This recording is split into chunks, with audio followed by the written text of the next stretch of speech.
Support WrestleTalk! Give us a subscribe. Welcome to the WrestleTalk Podcast, and for the first time ever, our Middle of the Year Awards. I'm Luke Owen, DAD. I'm joined by Tempest. Hello. I'm joined by Pete. Hello. And you all very much enjoy our End of Year Awards. So we thought, that'd be a bit of fun, wouldn't it? So let's do the Middle of the Year Awards and see how people are thinking about their favourite wrestlers so far in 2024. So the way that our award system works is that we send out a form to all of the on-screen hosts that we have here at WrestleTalk and Parts Unknown and No Rolls Barred and Chaotic Neutral, as well as all of the WrestleTalk.com writers, our moderating team for the WrestleTalk podcast, $100 Patreon backers, the whole gambit, and some of our the extended WrestleTalk universe gets to get their votes in as well. We collect them up. Whoever you score as your number one earns 5 points. Number 2 scores 4 points. Number 3 scores, etc., etc. And we then total those up, and we now have our 10 best wrestlers of 2024 so far. Anyone have a guess? If number one isn't Will Ospreay, I don't know what's happening. I don't know. I was about to say something to the contrary of that. Really? Yeah, because, I think you get a lot of points for being, a successful top guy world champion in WWE that people like. True. So I'd be surprised if Cody Rhodes wasn't high on this list. But I'm very excited to see how all this plays out, because you get to the end of the year, and of course, you've got 12 months to take into account, but you always run the possibility of losing maybe that first 6 months because of recency bias and that sort. So just getting this real nice look at what everybody is thinking of wrestling so far this year, I'm very excited to see it. The three of us have actually talked about that on, I think, the End of Year Awards and the old Content Club episodes before, which is that you do get that 6 month recency bias. And if you'd have done this at the middle of the year, the results might have been different. So I think it's quite exciting to see how it's shaped out. Some of them have surprised me, some haven't. Yeah. So let's get into it. I can tell you who's missed out on the top 10 spots. So in our 15 to 11 spot, we had Zack Sabre Jr., Dominic Mysterio, The Rock, Randy Orton, and Penta El Zero Miedo. Who did get one top level nomination. Interesting. Yeah. So kudos to him. Yeah. I think that is a really interesting 5 people, because that is so many different aspects of wrestling in thing, because you have technical wrestling, you have who has the most heat in Dominic Mysterio, then you have The Rock, who has a really captivating couple of months but hasn't been seen since. He was kind of around for a little bit and then not at all, but was really captivating while he was there, not having great matches but having really compelling angles and everything. It's just a really interesting people and look Penta and Penta who's also there. I think it's just interesting because everyone has different criteria as to what they consider a great wrestler. Absolutely, Is it in-ring product? Is it promo skill? Is it great angles? Is it great matches? It's interesting. Well, on that note, in at number 10 with 3 nominations, CM Punk. Interesting. That was my reaction as well. So I know some of the people that nominated Punk, and we were talking about it yesterday. You mean Ollie? It wasn't Ollie. I can tell you it wasn't Ollie. But I was talking to them yesterday, and they said, because they were just talking about the nominations, I voted for Punk. I gave him 2 points, and someone else was like, he hasn't had any matches this year. He was in the Royal Rumble for a bit, and then he was in the Rumble for quite a long bit at the end, but he got injured. Yeah, and that's it. And his argument was, but when he's on TV, it's really, really great. And that was almost their criteria for giving Punk that nomination. Yeah. I did not have Punk in my 5. Nor did I. I wouldn't have him in my 10. Mostly because he's only had one match this year. And I didn't vote for The Rock for almost the same reasons, even though The Rock did great work in the lead up to Mania. Where are you guys sitting on Punk being a 10? I'm surprised that he's there, personally. Like I said, because I feel like the category is best wrestler, right? It's not most compelling on-screen character. While there is an aspect of being a good wrestler, you need to have good angles to build to good matches and whatever. If you're just having great angles, you're a great manager. You're a great on-screen character. That doesn't make you a great wrestler, And he's only had the 1 match this year. If he was having great, compelling angles that lead to good matches, I could see the argument for that. But I'm surprised that he's on there because he has just had the 1 match. Yeah. Semantics of what makes a wrestler and everything aside, I think some of his segments have been really good. there have been others where I've been like, you just talked for 20 minutes and said nothing. Yeah. There's a large part of this that I feel that he's said the same thing about Drew McIntyre for about 6 months. Yeah. And there have been some good things mixed in. Like there's a recent SmackDown where he has some really good back and forth with Paul Heyman. That's very exciting. I think his involvement at WrestleMania and Clash at the Castle have been very well done. But does that make a top wrestler of the year? Not to me. If it does to you, fair play. You've got your vote that you're entitled to, but wouldn't be on my list. Yeah. I was kind of disappointed that Randy didn't get that spot. That's a very good point, because I was looking at the other 5 that that just made the cut, and I could kind of I understand why most of them don't make the cut, whether through lack of support or lack of screen time or whatnot. But Randy Orton has really kind of come into his own. Absolutely. If I wanted to be really cheeky, I would give him a vote in the Observer Awards at the end of the year for Most Improved. Because I genuinely think his in-ring work in 2024 as a body of work might be the most consistently excellent that it's ever been. Yep. That's so funny. And at number 9, with 5 nominations, Chad Gable. Great. Yeah. Love that. Love that. That's awesome. I have been on record so many times saying that I love Chad Gable and I want more for him. Push him, push him, push him. And I'm glad that he's getting stuff of substance to do now. Even if it's not exactly what I would have done, because it feels like he's not stagnating, but he's promised to do certain things, hasn't done them, and then he's promised other things and also hasn't done those, and then he lost against Sami Zayn, and then it's the heel turn. But all of it seems to be leading in a positive direction for him. He has character, he has things to do. It's interesting, and I'm liking the direction that he's gone with this heel turn and stuff like that. So I love Chad Gable, and anytime he gets in the ring, I'm like, greatest wrestler I've ever seen. I have the same thing. Anytime he's got a match on Raw, I know I'm going to get a good match. Absolutely. The only dud I think he's had this year was when he was put against Braun Strowman, and that's because the gimmick was he wasn't allowed to get offense in. Yeah. And I'm like, that's not how I would have booked this match. Absolutely not. Yeah. I mean, that is the thing. And I'm kind of in 2 minds about this. Obviously, very deserving of a spot. Very happy to see Chad Gable finally get sort of a run that isn't him in 8th grade basketball shorts.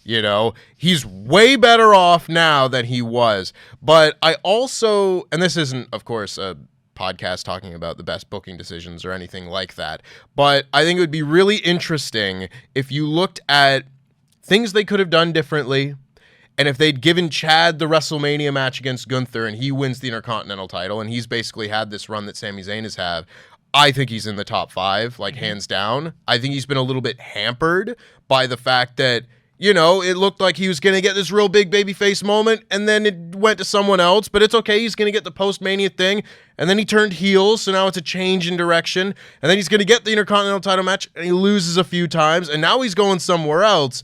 And yes, it's way better off than he was before in the old regime or anything like that. But I just look at it and go, 8th place is very deserved for the year that he's had, but it could be much higher if they really went with him. Yeah. In at number 8, with 14 points across 4 nominations, one of which was top level, Rhea Ripley. Again, Also curious. Again, because she's been out for the last few months, so you're kind of looking at Rumble through Mania, and even in there, that's roughly 2 matches, really, because it's the Elimination Chamber match with Nia Jax. Yeah. Good match. Very good match. Yeah. And the great match that she had with Becky at Mania. Yeah. Again, I feel like a lot of this is the presence, the aura of this. Particularly someone to nominate her as top level as well. I think if she stuck around, if she hadn't got injured, I think this would make more sense to me. But it's deserving of the place. She should be on this list. But it's I don't know, because she hasn't not got the chance to do enough this year. If that makes sense. Yeah, absolutely. Well, it's the sort of thing, I think a lot of the time when we get to our end of year awards, people lose a lot of points because, they were injured for the middle of the summer and they were off and such. And it's interesting that sort of hasn't played into this list so far, where you can have a 15-minute run in the Royal Rumble and still make the list. You can have just a couple of top-level matches, but be injured for the last 3 of them, or the last 3 months, and still make the list. It's curious. It's not how I voted by any means, but it still goes to show that if you really do stand out with the time that you're given, it does leave an impact on people. Absolutely, and I think you're right. I think it's the aura and the presence, because Rhea Ripley felt like an awesome world champion, even when she wasn't wrestling a lot. She just felt like, oh yeah, she is the world champion right now. She feels like she has like that aura of a champion, and I think that carries it to people being like, I'm just excited whenever she shows up. Yeah, which is to some people a great wrestler. You know, I'm excited when she comes out, therefore great. You know, she still felt like she has a presence on the show, even though she hasn't been there since like the Raw after. For sure, I think that plays a large factor in this. Like she is an absent member of a storyline, but a key member of a storyline as well. Yeah. At number 7, 1 point more than what Rhea Ripley got. 15 points, 5 nominations, one of which was top level, Sami Zayn. Yeah. Hard to argue with it. Hard to argue, right? Like, I think it's been a very good run for Sami. I've been really enjoying this. I thought the stuff he did with Chad was great. The Gunther match at Mania was awesome. It's great to see Sami getting this level of run, this level of respect. I pray for him. I pray for Mojo when he's taking on Bron Breakker, because I think he may be left a battered man. That's fair. You know, honestly, I kind of hope so. Yeah, I love Sami Zayn, but I kind of want him to just get destroyed. Yeah. You know, it's really cool. That's the kind of babyface he is, though. Yeah, we were without babyface Sami Zayn for so long. Almost 7 years we were without Sami Zayn as a lovable underdog babyface. And the thing about the underdog is, to keep them an underdog, sometimes they have to just get killed.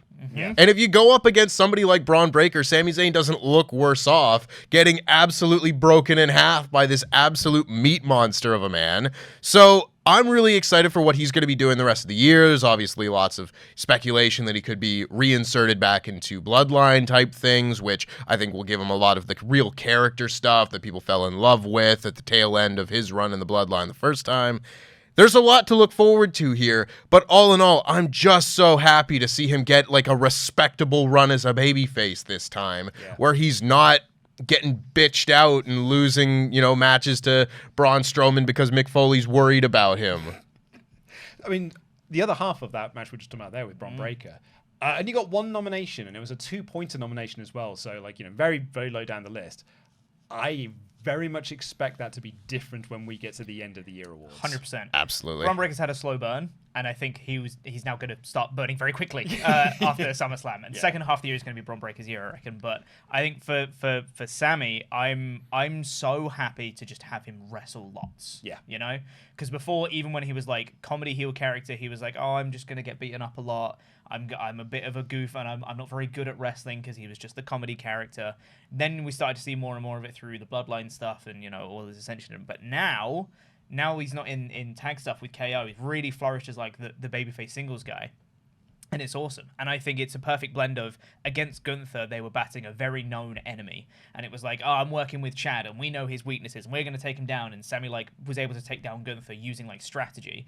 But when he faces someone like Bron Breakker, it's like, oh, he's new. No one knows how to handle him yet. Yeah. So he's going to murder him. It's great. Yeah. Yeah. At number 6, with 26 points, 10 nominations, one of which was top level, Gunther. Yeah. How can you ever argue against Gunther? What a King of the Ring run he had. He can have one match in a year and be like, rest of the year. Look, I look at the previous winners we have had. 2017 it was Okada, 2018 it was Tanahashi, 2019 it was Will Ospreay, 2020 it was Drew, 2021 it was Danielson, 22 it was Moxley, and last year it was Ospreay. I look at that 2018 one and I'm still angry that it doesn't say Walter, because it should say Walter. And Ollie he just stood over me and was like, no, it's Tanahashi. I'm having Tanahashi. And I'm the New Japan guy. That wouldn't have been my pick. I was so mad at him for making me change that. Yeah. But yeah, Gunther. He's so good. You want to talk about aura? Yeah. They had a moment on Raw this past week where you had Seth and Damian Priest, and they laid out their stipulation for their Money in the Bank match, and everyone's like, yeah. And then Gunther walks down to the ring, and he comes in and is like, guys, I'm looking forward to this match. It's going to be really good. It doesn't matter, because whichever one of you wins falls to me. So, see you at SummerSlam, and I'll be boss, and I'm like, yeah, put all the belts on him. I'm so happy that Gunther had his run as Intercontinental Champion, and even the moment he won the belt, I was like, I feel like this is going to be a big thing for Gunther. Even in the old regime, even then, I was like, I feel like this is something for Gunther. So happy it was, record-setting reign. Losing to Sami Zayn at Mania was awesome. And then from there, we're like, okay, Gunther's had his mid-card title reign. Now let's move him up the card. And that's exactly what they did. And now he's just getting more and more awesome as he goes, putting on fantastic matches every time. And like you said, aura, he feels special. Yeah. Always feels special. He's awesome. That's the sort of thing with a run like this where I don't think anything that's happened with Gunther this year has been surprising. You know, like maybe you didn't expect Sami Zayn to beat him at WrestleMania because he hadn't lost in 2 years. With that exception, like everything else, you could probably sit back and be like, he's probably going to win the King of the Ring, probably going to get a title shot at SummerSlam, etc. And it's a great example of you don't need to swerve people if the story and the progression is great. You get this guy who's awesome that it would be very difficult to screw up, and you just give him a natural progression from where he was as Intercontinental Champion. What's the next thing? Have him win King of the Ring. What's the thing after that? World title. Hope to God he wins it, because that'd be a swerve. But it's just a natural progression that didn't need bells and whistles because the guy is special. Yeah. Absolutely. The guy also does not need bells and whistles. No, he doesn't. Literally his thing. And it's like, yeah, I loved his match with Sammy at Mania. So good. And the match he had with Randy at King of the Ring was so great. Like, that is a match that's so great, even with a completely balked finish. Yep. It doesn't matter. Yep. Like, really, really great. In at number 5, with 28 points across 9 nominations, our first AEW name on this list, Bryan Danielson. Again, someone who gets by just by being great. That's Yeah, it, right? Because he's not won anything this year. Look at his matches on pay-per-view. He lost to Eddie at Revolution, he lost to Will at Dynasty, and he lost Anarchy in the Arena, but he's great. Yeah. He's the goddamn best wrestler ever. That's it. And like, I'm excited to see him versus Shingo at like Forbidden Door, and like we're recording this before Forbidden Door, by the way, so it'll air after that. But like, I'm excited for that, and like I was excited when they announced him versus Satnam Singh. I'm like, that's for the sick ass. I'm like, Yeah. well, what's Danielson going to do here? Yeah. You know, how is this going to be different? Like, anytime there's a Danielson match, you always get excited. You're like, well, how's this going to work? yeah, and you know that Danielson's backstage be like, Yes. Satnam Singh, I'll do it twice. Yeah. Let us go 60 minutes. I can do it, boss. You give me the ball, I'll make it work. This is another one where I think, depending on the back half of the year, could be very much higher when we get to year's end, because this is being billed as his last full-time year in the wrestling business and things like that, as an in-ring performer anyway. And just looking at that, you'd think that will play into a story in some way. Maybe that's his run in the Owen Cup. Maybe he wins the Owen Cup, goes to Wembley Stadium, has a world title match. Maybe he wins the world title. I wouldn't be against it. But there's options, right? I think by the end of the year, you'll have that really emotional connection to what Bryan Danielson's been doing. More so than people do already, because who doesn't love him? But this first half has been carried by the great matches. I think the back half will be carried by the story. I agreed. Yeah. 100% agree, and Bryan Danielson is the greatest wrestler ever. So he has some matches, he will be on the list. This next one, at number 4, was the one I was charting the most as like the points were coming in, because this person got more 3-point nominations than anyone else. There was just loads of 3-pointers coming in. And they were actually in 6th place until one of the final nominations came in, which was top level, that pushed him up to 29 points. But 11 nominations, that top level, Swerve Strickland. And it really was just like, every turn that came in, it was like, there's another 3 points for him, another 3 points, another 3 points. And it was only right at the end, someone gave him the 5 that pushed him into the number 4 spots. But I have really enjoyed Swerve's work this year. I know that Ollie's been kind of down on his, since he won the world title, and he's been his, I'm the working champion, I'm the wrestling guy, I go out there and have the babyface matches and stuff. He kind of lost a little bit that killer that we loved about Swerve, like they kind of accidentally turned him babyface in the first place. But anytime he has a match, I love it. I've loved his pay-per-view matches. I loved his series with Joe. Loved the 3-way match that they had with Hangman as well. And it's like, he's on TV, and I'm like, yeah. I mean, Ollie's like, I don't want to see him like being babyface wrestler. I was like, no, I just want to see him wrestle. Like, I want to see him out there on TV having great matches every week. He, I think, falls victim to being the top guy of a company that is going through a cold stretch. Yeah. If AEW was as hot as it was and everything, then I think you could see him, first or second place on this list. But AEW's, down in the eyes of a lot of people, and that I think plays into this a lot. But when I see Swerve, I said for years and years and years, going back to our NXT podcast days, that if I ran a wrestling company, this guy would be my world champion. And now he's here and he's doing it, and I'm seeing it, and I do think he needs a little bit more to him, you know. We could go about all of the things that have happened in the last 2-3 months since he got the belt, but I think Swerve as a wrestler, as a total package, is phenomenal. I think the way that he talks and the way that he presents himself is unique and still very, very entertaining, and I love the way that he wrestles. Nobody wrestles quite like him. He's got a movement about him that sets him apart. So when he is then a featured performer on a show, he always stands out, and I think that helps a lot being world champion. He could have just been pushed a little bit harder. You know, I say that as someone who's a world champion, but, you know, giving him... I don't want to say that Christian Cage wasn't a great first challenger, you know, but like a super established former world champion. Granted, there weren't a lot of those around at the time, but like if you went in there and had a pay-per-view match with a healthy Kenny Omega or something like that and beat him, you know, something like that to really put him over the top. A Danielson, which maybe is coming. There were things that they could have done to give him a little bit more, but as it stands, I think still very deserving of a top 5 spot. 100% agree with everything you said. And I think, again, a lot of this came from not necessarily his booking, but the great matches that he has and his aura as a champion. He presents himself like a champion.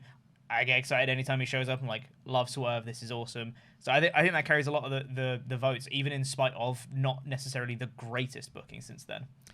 In at number 3, with 36 points, 12 nominations, one of which was top level, Drew McIntyre.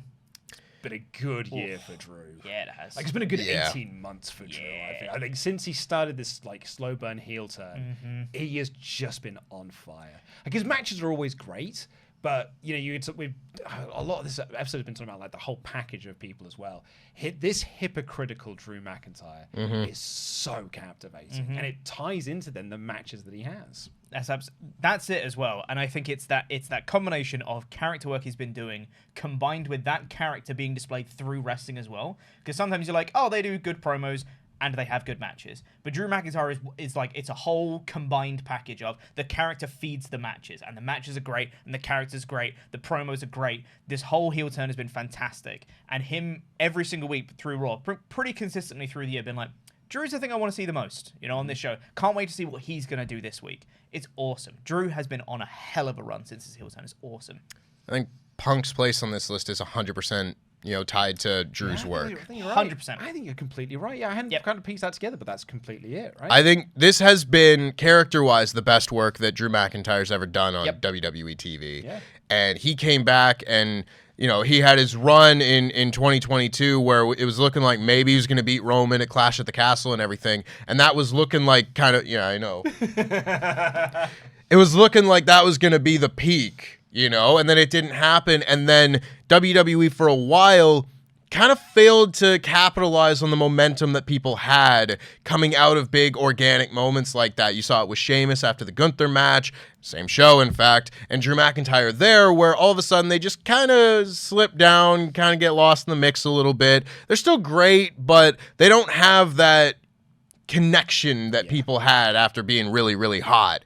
And they have then been able to capture that connection and keep it and build it and layer it upon itself for the entire year so far with Drew McIntyre. And it'll be really interesting to see what the back half of his year is going to be.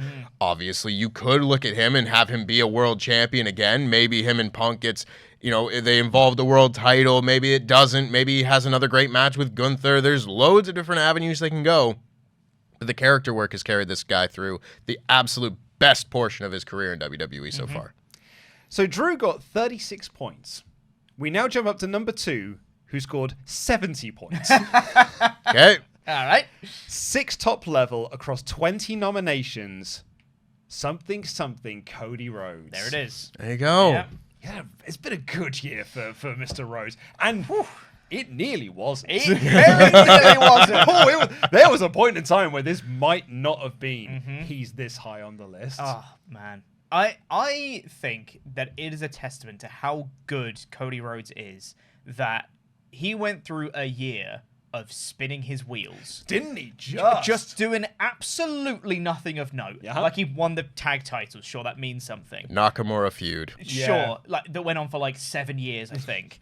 And then to win the Rumble again, back to back, after doing a year of nothing, basically not much build apart from the occasional, like, well, I want to finish a story. It's like, okay, wins the Rumble again. And people still want it. And then he gets swapped out. And then people are like, no, we want Cody, for God's sake. His connection to the fans is unlike anything I've seen in a very long time in wrestling. And that carries him to have these really emotional, high-stakes matches. Of course, WrestleMania. But even beyond that, stuff like the Backlash match, it's just like that connection with the audience just carries so much of the work for him. And he is a fantastic emotional storyteller, whether it be through promos or matches or however. Cody just has that connection with everybody. And it is freaking incredible. Yeah. Love Cody. Absolutely deserve to be right at the top towards this list. This is I said earlier where if you are a successful world champion in WWE having a good run, you're going to place very highly on this list. I can't remember whether I had him first or second on my list, but it was one of the two. And I would go so far as to say that he is their best pure babyface main event guy since the Attitude Era. Yeah. Like, show me someone who's better, that is just a actual better pure babyface. There isn't one. Nope. He is so good, and it makes me laugh and feel so righteously indignant about all the people that was like, oh, well, if he wins the belt, they're going to turn on him in 2 months. No, they're not, because he's great. Yeah. He's fantastic. He's learned from what not to do in AEW, and he's not doing it anymore. His run has been everything you could possibly want the guy that followed Roman Reigns to be. This guy that, took the belt and for 2 years basically was MIA. Now you've got Cody, who's on every show. He's wrestling on SmackDown. He's at a focal point of the show every single week. That is what you want out of your world champion. And it's even taken my brain like some time to recalibrate and be like, oh my God, the WWE champion's wrestling on SmackDown? What in the world? He had a match with Carmelo Hayes at the draft, and I was like, is this normal? I guess it is. On every pay-per-view. Yeah. Like he's just wrestling. He's defending the title on every pay-per-view. What a novel concept. And in great matches, too. Like, the AJ match was fantastic. He had a good match with Logan Paul, another good match with AJ. He's going to go into Money in the Bank and get reinserted back into this Bloodline story. And I'm sure the matches are all going to be, pretty good at this point. Thank you, Jacob Fatu. But this guy has become what he always should have been, what he always knew that he could be, and maybe he needed that time away to become a more well-rounded wrestler and everything, because I definitely think working in Ring of Honor and the Indies and New Japan and AEW made him a better performer, but now he's come back, he is the total package, and he is their best babyface they've had, and I do not know how long. Yeah. Love this man. Yeah. Cody, great.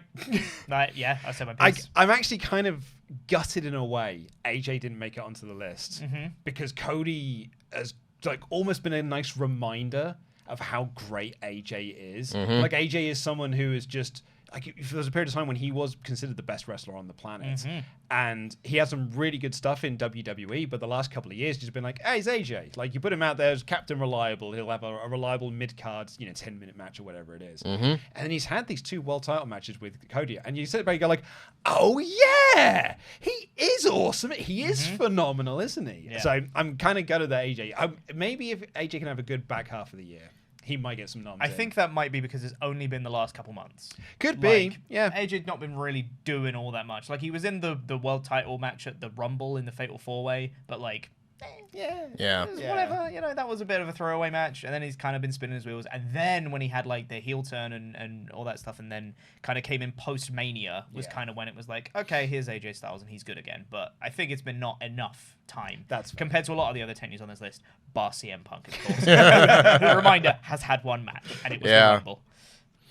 Which means at number 1, with 83 points, 21 nominations, 87% of the nominees voted for this man, 11 of which were top level, Will Ospreay. Yeah. Look at the catalog this year. I know. Come on. Come on. That's the thing, and I bet I bet most of the people that are watching this, and I would reckon even probably most of the people that voted on this, haven't seen probably his best match this year, which I think was the Oku match. Yeah, the Oku match, absolutely, yeah. You know, he's I'm having... going to say Josh Alexander because what's the best match out this year? And I'm like, going on, or is it cycled through? You have to think about it, though. He's had he's had more great matches that you haven't seen than the other people on this list have had, period. Yeah, exactly. You know? He's the best in-ring performer in the world right now. Sure is. And if that might not be true year to year, which again you could very much argue that it is, how could you argue that it's not this year when every match that he has is just this unbelievable showcase? He's on weekly TV now. He's being viewed by such a bigger audience than he ever had, and everybody that maybe had heard this guy's name or seen him wrestle at Forbidden Door or Wembley or whatever the case, now they're seeing how much ease it is for this guy to pull off those kind of performances with this regularity. Yeah. I think that they have booked Ospreay, like, he's the best newcomer in the company for maybe the whole company's duration. Like, he just comes in and immediately feels like, oh, top guy, world champion caliber, comes in, has great matches every single time you go, we have the next top guy in the company, he's right here. And he just comes out and wrestles it and proves it every single week. And whether it is through promo segments, whether it is through his incredible matches, he feels so captivating every single time he's on screen. And they feature him all the time, which is the correct way to do it for Will Ospreay. Because the more you see him, the more you go, yeah, he's the best. He just is every single time. Just is the best, man. Yep. Is that when he came in, and I think Brian Alvarez on Figure 4 was just like, this company's been in desperate need of their top babyface, and now they have him. Yep. Because he's just the guy. Yep. It Absolutely. feels like it.